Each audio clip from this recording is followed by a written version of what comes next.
Our story begins in the apartment of Padme Amidala, as both her and Anakin Skywalker are sharing the bed for the first time in months. The war seems to be winding down now that Dooku is dead and Grievous is on the run, but this is the first good sleep Padme has gotten in weeks. Something is just off about this entire war. She knows it, others like Bail and Mon know it, and Padme thinks that even the Jedi have secrets they're not telling anyone. Padme does not trust Palpatine, and she is beginning to fear that the democracy she has sworn to serve no longer exists, as every day, Palpatine was giving himself more control over the Senate, over the galaxy, and even over the Jedi. And tonight, the stress seemed to twist itself into some sort of dream. Or was it something else?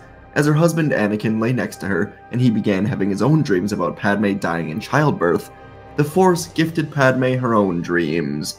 Whether these came from her connection to Anakin, or possibly from the children of the Chosen One inside of her, it was unknown.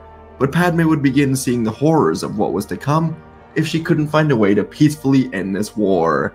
In these dreams, Padme first saw the Jedi Temple on fire, blaster shots ringing out in every direction, and the screams of Jedi dying could be heard all over the place. And Padme turned to see Anakin, lightsaber in hand, eyes yellow, rage burning, and he told Padme he was doing all of this for her. And then Padme found herself in the Senate as the sounds of loud cheering were echoing in her ears, as a booming voice declared that the Republic will be reorganized into the First Galactic Empire.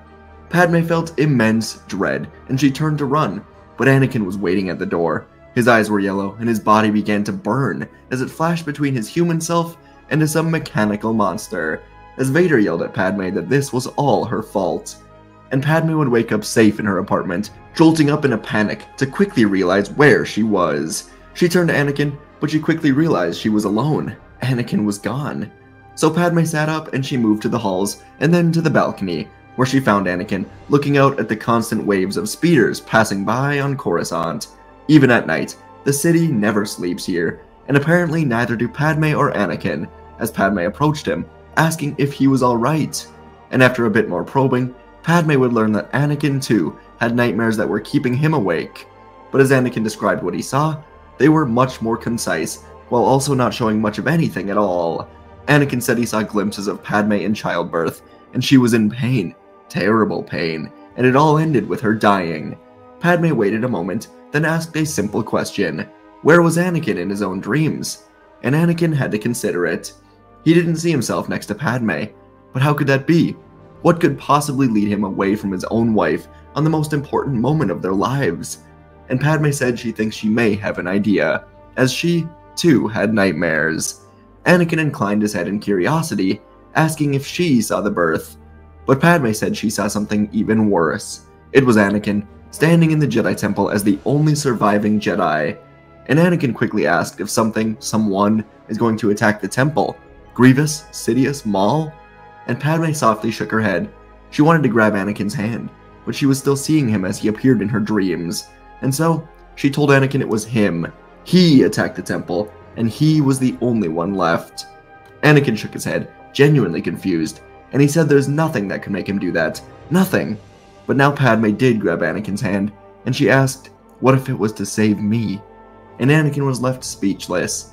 Padme didn't know much about the Force. It was hard to understand for anyone who didn't truly wield it.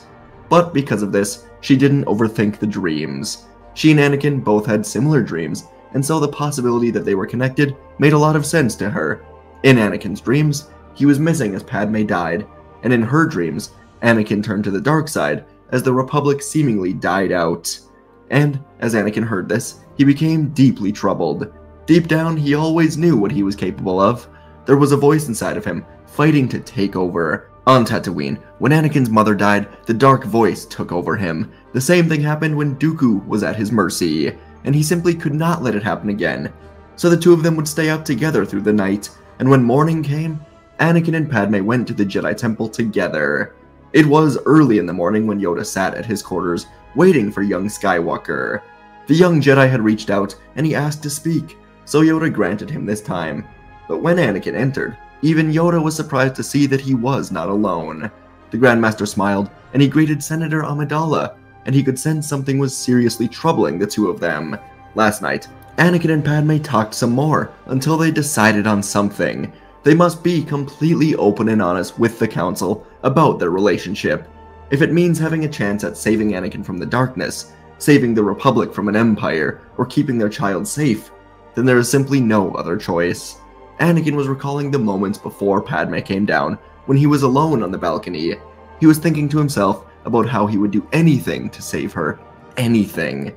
And so when Padme revealed her own dreams, Anakin had to snap out of it. He could not become what she saw, or he would lose it all. So both Anakin and Padme would reveal to Yoda what they saw last night.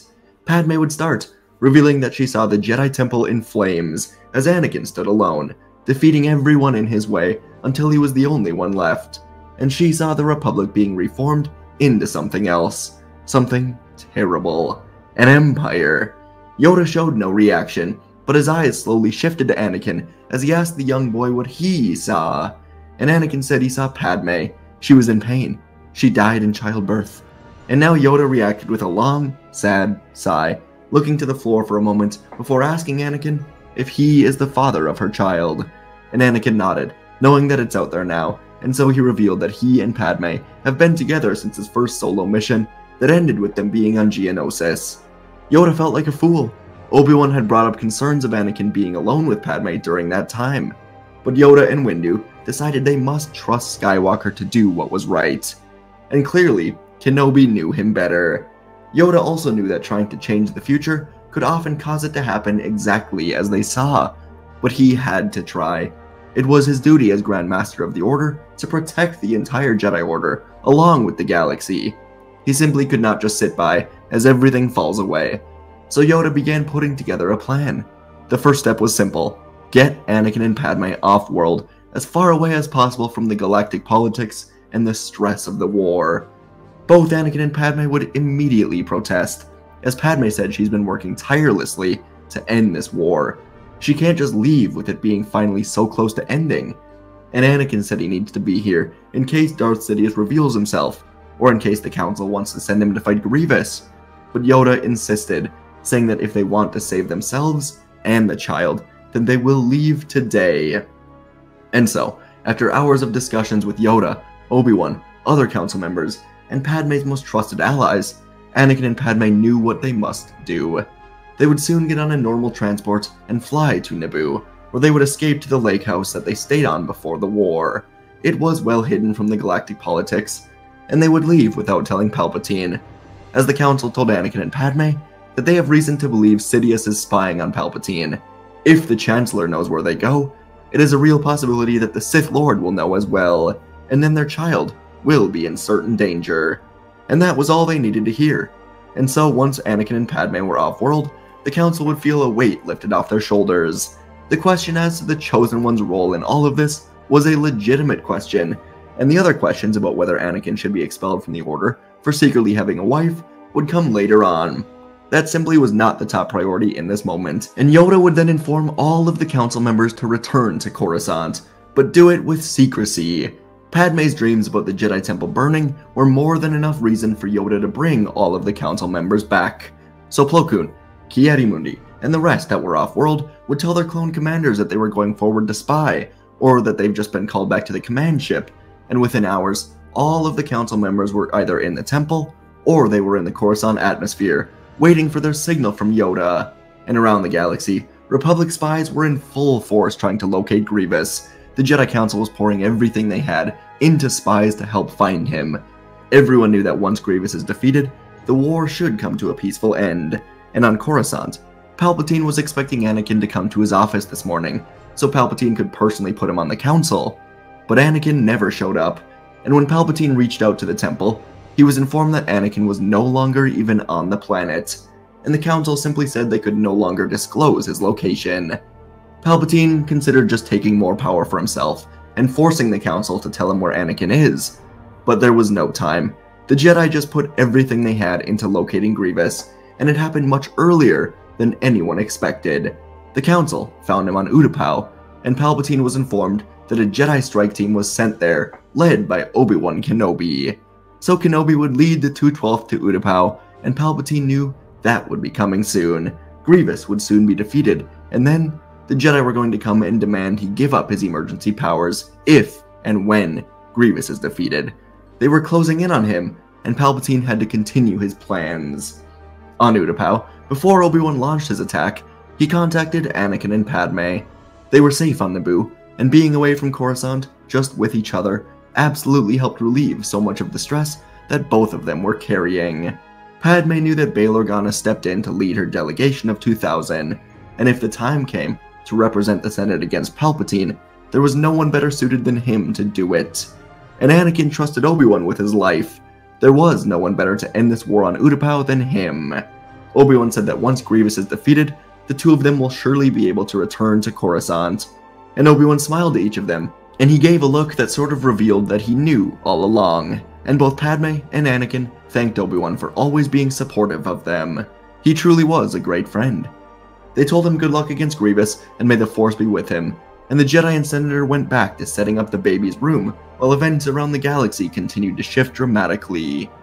The nightmares for both Anakin and Padme had faded away ever since they got here, and they were focused completely on their future together. All the way on Coruscant, the Jedi Council soon received word that General Grievous has been engaged by Obi-Wan on Utapau, and so they began to make their moves. Recent mission reports said that Obi-Wan was on Utapau, Yoda went to Kashyyyk, and no council members have returned to Coruscant. That was perfect for Palpatine. Of course, it was not true at all, as all the council members aside from Kenobi were waiting around Coruscant for their next move. And so as Mace Windu, Kit Fisto, Aegon Kolar, and Saesee Tiin arrived at Palpatine's office to demand he give up emergency powers, Palpatine felt that everything was going to plan except for Anakin. He was now simply a loose end that would have to be dealt with later on. For now, he would kill these Jedi. He would execute Order 66. So Palpatine stood, telling Windu this was treasonous, and when the Jedi refused to back down, Sidious pulled out his own red blade, ignited it, and with a smile, he spun at the four Jedi. It was much quicker and more powerful than any of them expected, and in the blink of an eye, both Saesee Tiin and Aegon Kolar were dead on the floor. But as Sidious moved in at Fisto and Windu, a transport ship sped down towards the executive building. Sidious was about to kill Fisto when bright lights suddenly shone into the office window. The window was shattered, and Windu used the Force to push Sidious back towards his desk. And in this transport, Yoda, Plo, Mundi, Shakti, and the rest of the council aside from Obi-Wan ignited their lightsabers and circled around Sidious. He was now completely surrounded, and so the Sith Lord pulled out a second blade from one of his statues, warning the Jedi that if they do not stand down, then they will all die. But without a word, Yoda and Windu moved in at him with the rest of the members. Sidious spun in a circle of darkness, slicing deep into the thigh of Apo Rancis, sending him crashing to the floor. He then cut through the arm of Coleman Kaj, stabbed into the stomach of Stas Ali, but it would never be enough to take all of these Jedi out. Yoda flew through the air, and he cut through an eye of Sidious as he tried to recover. Mace Windu sliced deep into his leg, and Plo Koon then stabbed Sidious right in the gut. The Sith Lord was using the dark side to keep himself standing, but the hits just kept on coming, until Sidious couldn't take it anymore, and he fell back, dead. As soon as it was over, the council would find Bail Organa and his delegation of senators that Padme told them about. These were the senators that didn't trust Palpatine, and now that the Jedi have killed Palpatine, the two groups would work together to present evidence to the Senate about him being a Sith Lord and a terribly corrupt senator. And Obi-Wan would be tasked with bringing this report of what happened to Anakin and to Padme on Naboo. At first, both were shocked about the truth, and Anakin even felt a bit angry that he wasn't consulted. How could the council just kill him? But Obi-Wan assured Anakin that they didn't go there to kill the Chancellor. They didn't even know that he was Darth Sidious. But Palpatine revealed himself, and the council was left with no choice. Part of Anakin still wanted to be angry, but it was over, and he was here, safe with his wife. That was all that mattered. And so now, Anakin informed Obi-Wan that he would be leaving the Order at least for now. Obi-Wan chuckled, saying that Anakin just doesn't want to be expelled, and Anakin smiled before saying he just has to be with Padme for now.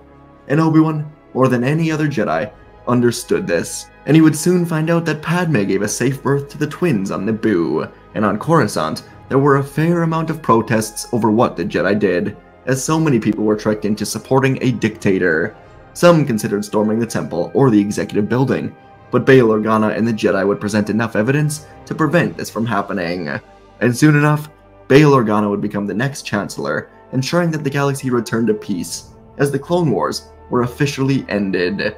The Jedi would continue to live on, serving the Republic, and as the days went by, Yoda was extremely thankful to Anakin and Padme for telling the truth. And on Naboo, the two of them were living their happiest life with Padme's family, along with Luke and Leia, until they were ready to return to Coruscant and have the twins trained in the Force. And folks, that is our story for today. Hope you guys enjoyed this one. It's one that I haven't really even considered before, but one that I was, cycling through ideas in the past week or so, and I thought, hey, Padme's got the twins, she's got the twin children in her, they've got the Force. I don't know if you guys ever heard of Luke and Leia. They've got the Force, and I know PPSW, good friend of mine, he did what if Luke and Leia gave Padme the Force while she was still having the, anyways, Padme got the Force. So I thought just simply what if she had dreams given to her by the Force from Luke and Leia, sort of. I don't know if anyone's done it before. I don't know. Anyways, appreciate you guys listening. Hope you enjoyed. Let me know what you thought. Yeah, I've got some other videos planned for this week. I mean, obviously it's my job, so got some videos planned. Yeah, let me know what you want to see next, though, and let me know what you want to see in the future, as their video suggestions help quite a bit. Yep, happy November 5th, 2024. Very normal day in America. Nothing special going on. No stress at all. Appreciate you guys. Thanks for listening, and I'll see you in the next video.